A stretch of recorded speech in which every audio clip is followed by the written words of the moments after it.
ይህ የምታዩት ስልክ በዓለማችን ላይ ካሉት እጅግ አደገኛ ቦታዎች በአንዱ በሊቢያ ሰሐራ በረሃ ውስጥ የተገኘ ነው። ባትሪው ሞቷል፣ ስክሪኑ ተሰባብሯል። ባለቤቱ ማን እንደሆነ አሁን የት እንዳለ ማንም አያውቅም። ግን በዚህ የተሰባበረ ስልክ ውስጥ ዓለምን ያስለቀሰ አንድ ምስጢር ተደብቆ ነበር። በውስጡ ያለው የድምጽ መልእክት የ15 ቀናት የሞት ጉዞ ማጠቃለያ ነው። ያለ ጠብታ ውሃ በ50 ዲግሪ ሴንቲግሬድ ሙቀት ውስጥ የሰው ልጅ ሕይወት እንዴት ጠብታ በጠብታ እንደምትተን የሚያሳይ የመጨረሻ ስንብት። ዛሬ በአምሌ ኤክስ ፋይል እነዚህ ኢትዮጵያውያን ያንን ድምጽ ከመቅረጻቸው በፊት ምን ገጠማቸው? ያመኑት ሰው እንዴት በበረሃ ሸዋ ላይ ጥሏቸው ተሰወረ? የሚለውን አብረን እንመረምራለን። ቪዲዮውን እስከ መጨረሻው እዩት። ምክንያቱም የሰሐራ በረሃ ውስጥ የተከናወነው ይህ ድርጊት ከአእምሮ በላይ የሆነ ለማሰብ ይቅርና ሲሰማ የምር ይህ በእኛ ጊዜ ሆኗል ብላችሁ እንድትጠይቁ የሚያደርግ የሰው ልጅ እንጀራን ፍለጋ ምን ያክል ዋጋ እንደሚከፍል የሚያሳይ የክፍለ ዘመናችን የሞት ሽረት ትግል በሚከወንበት አስከፊ ስፍራ ነው። ተከተሉኝ።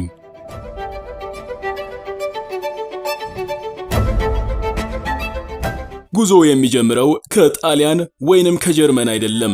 ጉዞ የሚጀምረው ከሰፈራችን ካፌ፣ ከጓደኛ ምክርና እባክህ እዚህ ሀገር ምን ይሰራል ከሚለው የሁል ጊዜ ሮሮ ነው። ወጣቱ የተሻለ ሕይወት ይፈልጋል። እናም በዚህ መሃል አዳኙ ይመጣል። እኛ ደላላ እንለዋለን። የእነዚህ ደላሎች አስገራሚነት ቪዛ አያስመቱህም፣ ፓስፖርትህን ኤምባሲ ወስደው አያስገመግሙትም። በአንድ ጀንበር የትራቨል ኤጀንት ባለቤት ናቸው። በ3 ቀን ውስጥ ሜዲትራኒያንን አሻግሬ ጣሊያን አደርሳችኋለሁ ሲሏችሁ በግል ጀት የሚያደርሷችሁ ይመስላችኋል። አንዳንዶቻችንም ጭራሽ ሰሐራን እንደ አዲስ አበባ አዳማ የፍጥነት መንገድ እናስበዋለን፣ ደላላውን ደግሞ እንደ ቱሪስት አስጎብኚ። ግን እውነታው ደላላው የሚሸጥልህ ወደ አውሮፓ መግቢያ ትኬት ሳይሆን ወደማይታወቅ የጅምላ መቃብር የምትወርድበትን ቪዛ ነው።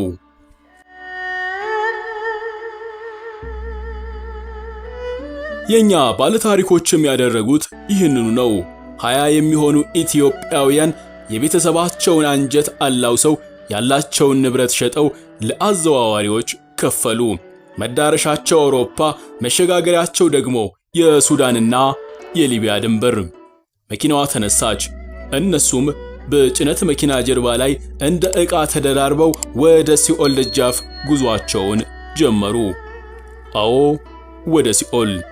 በጊዜ ሂደት ግን በዚያ የተገኘው መረጃ ከማን ጋር እንደሚዛመድ የሚያሳዩ መረጃዎች መውጣት ጀመሩ። ሰኔ 2014 ዓመተ ምህረት በሃዲያ ዞን ውስጥ በምትገኝ በአንዲት ቀበሌ ውስጥ በሚገኙ ቤተሰቦች አንድ አስደንጋጭ ዝምታ ነገሰ። ልጆቻቸው ደውለው ሊቢያ ገባን ወይንም ጣሊያን ደረስን የሚሉት ቀን አልፎ ነበር። ስልኮች አይሰሩም። ደላላውም ኔትወርክ የለም እያለ ቤተሰቦቻቸውን ያታልላል። 20 ወጣቶች፣ 20 ተሳፋሪዎች በረሃ ውስጥ እንደ ጨው ቀልጠው የቀሩ መሰለ። ቤተሰቦቹ ጭንቀት ላይ ያሉ፣ ያ አውሮፓ ያደርሳቸዋል የተባለው ደላላ ግን ሌላ ድራማ እየሰራ ነበር። ልጆቻችሁ አሁን ባህር ዳርቻ ላይ ናቸው፣ ተጨማሪ 100 ሺህ ብር ካላካችሁ ጀልባው ያመልጣቸዋል እያለ ደወለ። አስቡት፣ ቤተሰቦቹ ልጆቻቸው የት እንዳሉ እንኳን ሳያውቁ ለደላላው ተጨማሪ ገንዘብ ለማምጣት ንብረታቸውን ይሸጡ ነበር። ያኔ ግን በረሃ ውስጥ ትልቅ ምስጢር ተቀብሮ ነበር። አምሌ ኤክስ ፋይል ትልቁን ጥያቄ እዚህ ላይ ያነሳል። ደላላው ልጆቹ የት እንዳሉ እያወቀ ለምን ተጨማሪ ብር ጠየቀ? ያቺ መኳንንትና ጓደኞቹ የተጫኑባት ነጭ ፒካፕ መኪና ከመነሳቷ በፊት ምን ችግር ነበረባት? መኳንንትስ ለምን ነበር ለእናቱ ያንን ድምጽ ለመቅረጽ የወሰነው?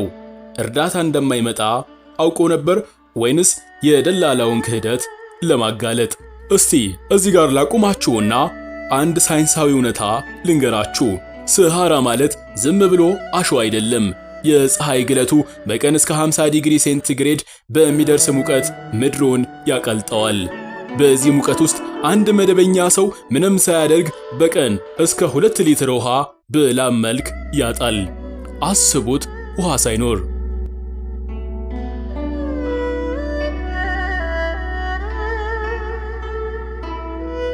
በዚህ በረሃ ውስጥ መጠጣት ብታቆሙ በ24 ሰዓታት ውስጥ አፋችሁ ይደርቃል። በ48 ሰዓታት ውስጥ ኩላሊታችሁ ስራውን ያቆማል። ሽንት መሽናት አትችሉም። በሶስተኛው ቀንስ ምን ይፈጠራል ካላችሁኝ፣ ደማችሁ ይወፍራል። ልባችሁ ያን ደም ለመግፋት ሲታገል እውነተኛ ያልሆነ እይታ ማየት ትጀምራላችሁ። ሃሉሲኔሽን፣ በቁማችሁ ትቃዣላችሁ። አእምሯችሁ ያልሆነውን እንደሆነ አድርጎ ያሳያችኋል። ውሃ ያለ ይመስልሃል። ባህር ታያለህ፣ ግን አሸዋ ነው። የኛ ወንድሞች ይሄን በረሃ ነበር በ3 ቀን እናልፈዋለን ብለው ያመኑት። ጉዞ ተጀምሮ ጥቂት ቀናት እንዳለፉ ማንም ያልጠበቀው ነገር ተፈጠረ። አንዳቸውን ካንዳቸው ላይ ደራርባ የጫነችው ነጭ ፒካፕ መኪና የሊቢያ በረሃ እምብርት ላይ ማንም በማይደርስበት ወፍ በማይታይበት ቦታ ላይ ቀጥ ብላ ቆመች። ሞተሯ ተቃጠለ። አንዳንዶቻችሁ አንድ ፒካፕ መኪና እንዴት 20 ሰው ትይዛለች ብላችሁ ትጠይቁ ይሆናል። እውነታው ግን ደላላው እነ መኳንንትን የጫናቸው እንደ ሰው ሳይሆን እንደ ሸቀጥ መሆኑ ነው። ይህ አሰቃቂ አጫጫን ነው ታዲያ መኪናዋ ኩፍራ በረሃ ላይ አሸዋ ውስጥ እንድትሰምጥና ለ7 ቀን የሚሆን ውሃ በጥቂት ቀን እንዲያልቅ ያደረገው። 20 ሰዎች፣ ዙሪያው ማለቂያ የሌለው አሸዋ። አሁን ድራማ ሁሉ ይቀየራል። ደላላው ምን የሚያደርግ ይመስላችኋል? የመኪና መለዋወጫ አምጥቼ ልመለስ፣ በሌላ መኪና ተመልሼ እመጣለሁ ብሏቸው ውሃውን፣ ስንቁንና የራሱን ሕይወት ይዞ መኳንንትና ጓደኞቹን እዛው አሸዋው ላይ ጥሏቸው ሄደ። እናንተ ብትሆኑ ይህን ደላላ ትጠብቁታላችሁ አይደል? አዎ፣ እነሱም ጠብቀውታል። እንደ ቀልድ 1 ቀን አለፈ፣ አልመጣም። 2 ቀን አለፈ፣ የለም። በ3ኛው ቀን የያዟት የመጨረሻዋ የውሃ ጠብታ አለቀች። አሁን ያለው ምርጫ አንድ ብቻ ነው፣ በሕይወት ለመትረፍ ሲሉ የራስን ሽንት መጠጣት። አሁን እንደሰማችሁኝ ያቺ በካፌ ውስጥ ስለ ሮምና ፓሪስ እያወራች ቡና ትጠጣ የነበረች ከንፈር ዛሬ በሊቢያ በረሃ የራሷን ፍሳሽ ለመጠጣት ተገደደች። ግን ሽንትም እኮ ውሎ አድሮ ያልቃል፣ ከሰውነት የሚወጣ ፈሳሽ ሲጠፋስ።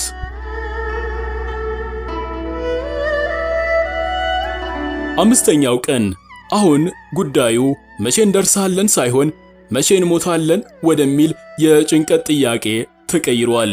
በረሃው ላይ ያሉት 20 ኢትዮጵያውያን መከፋፈል ጀመሩ። አንዳንዶቹ እዚህ ተቀምጠን ከምንሞት ተጉዘን እድላችንን ብንሞክር ይሻለናል ብለው አሸዋውን መቅዘፍ ጀመሩ። ሌሎቹ ደግሞ ደላላው ይመጣል በሚል ከንቱ ተስፋ መኪናዋ አጠገብ ቀሩ። 20ዎቹ ኢትዮጵያውያን አሁን ህልውናቸውን የማቆየት ሰርቫይቫል የመጨረሻ ጫፍ ላይ ደርሰዋል። ውሃቸው ሙሉ በሙሉ አልቋል።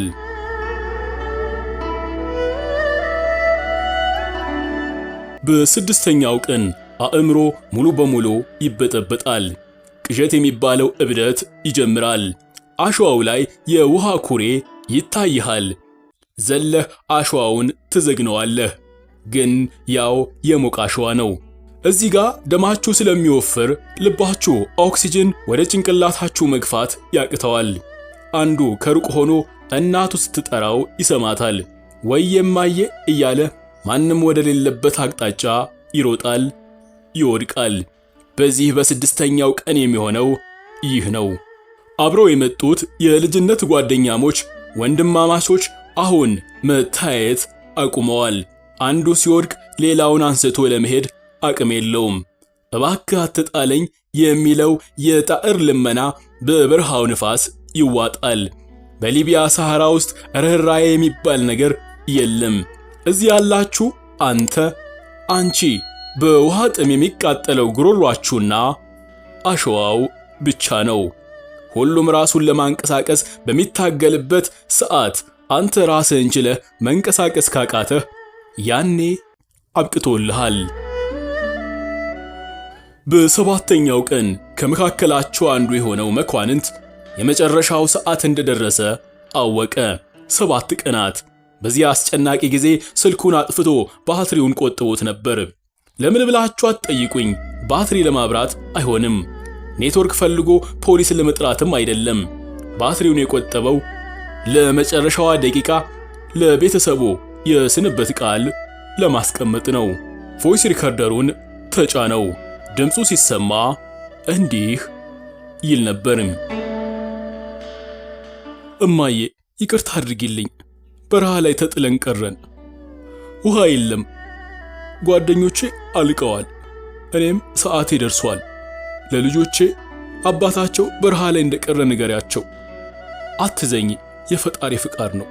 አደራ አትዘኝ እማዬ።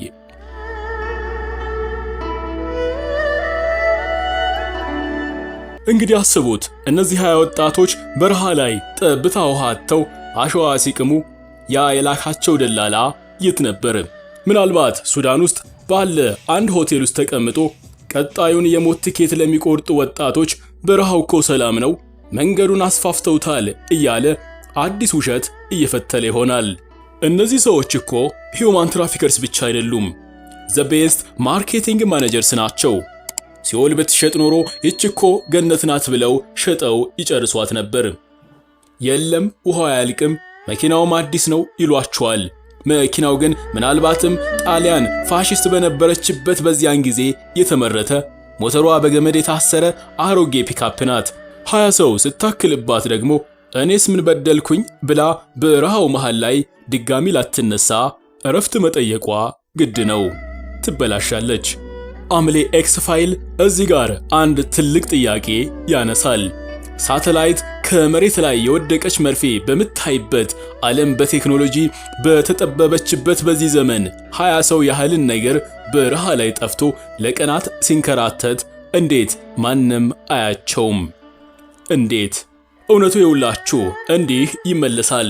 የሊቢያ ሰሐራ ስፋት እጅግ ሰፊ ነው። ሌላው ቀርቶ ተንቀሳቃሽ የአሸዋ ክምሮች አሉ። ዛሬ 20 ሰው ያለበት ቦታ በአንድ ሌሊት ነፋስ በሚያመጣው የ10 ሜትር የአሸዋ ተራራ ይሸፈናል። በረሃው ማስረጃውን በራሱ ጊዜ መልሶ ያጠፋዋል። ለዚህም ነው በየዓመቱ ሺዎች የገቡበት ጠፋ የሚባሉት። መቃብር የላቸውም፣ ሐውልት የላቸውም። ስማቸውም ስጋቸውም በአሸዋ ተውጦ በነፋስ ይበተናል። ደግሞም ቢሆን የሳተላይት አይን የሚያየው ዶላርና ዘይት የሚገኝበትን እንጂ የደሃ ስደተኛን አካል አይደለም። ይሄ ቪዲዮ ስለ ሊቢያ በረሃ ብቻ አይደለም። ይህ ቪዲዮ ስለ እኛ ነው፣ ስለ ህልማችንና ስለምንከፍልለት ዋጋው፣ ተስፋውን ሸጦ ሞትን ስለሚገዛው ትውልድ ነው። ዛሬም በዚህ ሰዓት ስንት ወጣቶች በረሃው ላይ ስልካቸውን አውጥተው እማዬ ይቅርታ እያሉ ይሆን? አናውቅም። እውነትን መፈለግ ዋጋ ያስከፍላል፣ ግን ውሸትን ማመን ሕይወትን ያስቀጥፋል። ይህን ታሪክ ለሌሎች አጋሩት። ምናልባትም ይሄ ቪዲዮ አንድን ወጣት ከሞት ቲኬት ሊታደገው ይችላል። ለዩቲዩብ ቻናሌ ቤተሰብ ካልሆናችሁ ሰብስክራይብ አድርጉና ቤተሰብ እንሆን። ምክንያቱም ገና ያልተነገሩ በርካታ የአምሌ ኤክስ ፋይሎች አሉ። ደህና ቆዩልኝ።